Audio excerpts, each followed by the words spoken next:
Welcome to another episode. Thank you so much for tuning in today. Today's episode will be titled, Why Are We So Hard on Ourselves?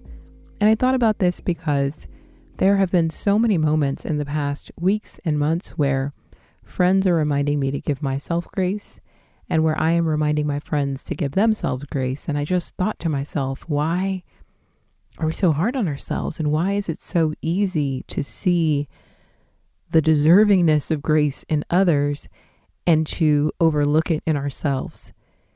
The first thing I thought about for me personally is impatience.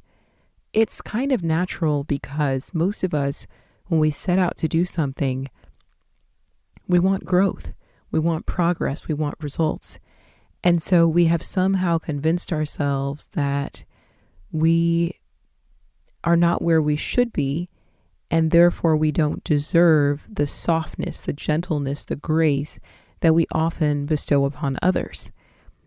Just out of that desire to get out of our current situation, we become so impatient with ourselves that we speak to ourselves harshly, and we look at where we want to be and we shame ourselves for not being there. We even overlook the progress we have made because it's not the final destination that we want. It's very much a natural human reaction, especially if the goal we have set is to get us out of a place where we are currently maybe miserable, in pain, are lacking something. It is imperative that we get out of it. But unfortunately, we don't always have control of the timing of the way our lives progress. And so on day 1 of our journey, day 100 of our journey, day 1000 of our journey, we have to remember to be patient with ourselves and remember that being hard on ourselves is not necessarily the answer. And related to that, I think another reason we are hard on ourselves is because we have been deceived into thinking that tough love is the best form of motivation. It's almost like, if we're too soft with ourselves, we'll get lazy.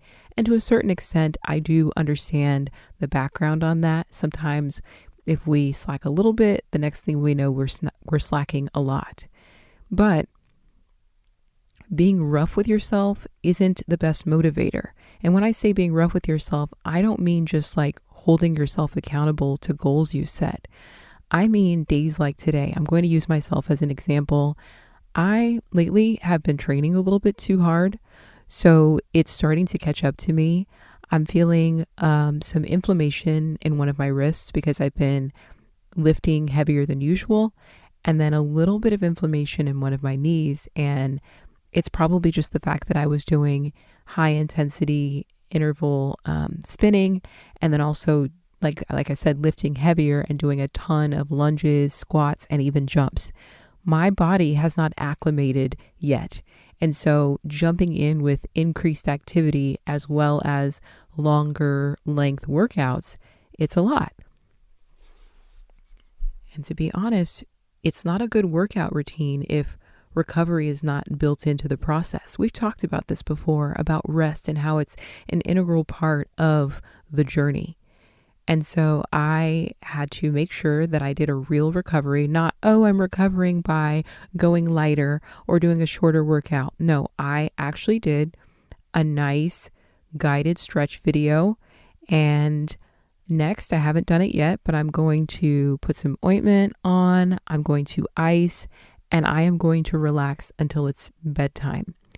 So pushing myself too hard or ignoring my need to slow down is not helping the journey or motivating me, because the next step, if I ignore right now, is an injury. And all an injury is going to do is just slow me down and immobilize me. And I know that my workouts are a really helpful part of just contributing to having better mental health. So I would rather dial it back now instead of waiting until I'm injured. I think another reason we're hard on ourselves is just simply ego. We may often say things kind of in a haughty tone. We'll say something like, I just, other people can do that, but I just hold myself to a higher standard, or I know I'm better than this. And yes, again, I am not suggesting that any one of us should ignore accountability, but we're not above making mistakes.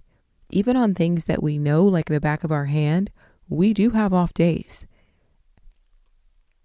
And so to get so wound up that we are just in shock that we made a mistake to the point where it's like, oh, I'm just, this is just not me. This is just way like, I've learned this a long time ago. I shouldn't be doing this. You're forgetting the human factor that sometimes your environment is a little bit different. Sometimes you're in a different headspace. We wake up and show up for our day with different capacities. So it's important not to bring ego into the thought process and the conversation about motivation and pushing ourselves and what we expect of ourselves.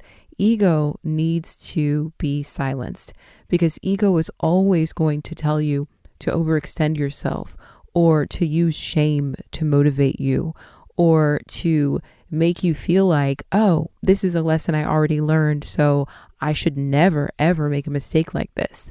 We can always get back to the basics.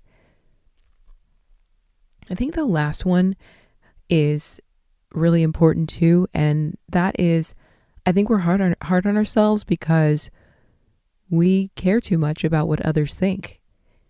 I think many of us have this way of judging ourselves, criticizing ourselves before others can do it. We go ahead and say what we think others would say. And I don't think that's okay. Others might actually judge us, that's true. But that doesn't mean we should criticize ourselves unfairly or too harshly. We should still be speaking to ourselves and about ourselves as if we are someone that we love. Someone that is very dear to us. That should be how we speak about ourselves. It's okay to say, that really wasn't my best work. Or, I really didn't give it 100%. I had more to give. That is okay. But there's no reason to look at your journey and nitpick because it might not fuel you to move forward. It might just reinforce a feeling of unworthiness. And we really don't want that. Now, I know you may have your reasons for being hard on yourself. It could be your childhood. It could be recent events where consistently back to back you've been hit with misfortune and it makes you feel unworthy. I want you to sit with it and reflect on, why are you hard on yourself? In what ways can you be gentler? How can you still hold yourself accountable and to a high standard while also being gentle? This world is harsh enough on its own. We do not need to add any more roughness. So take some time and think about it and just ask, why are we so hard on ourselves? Thanks for listening.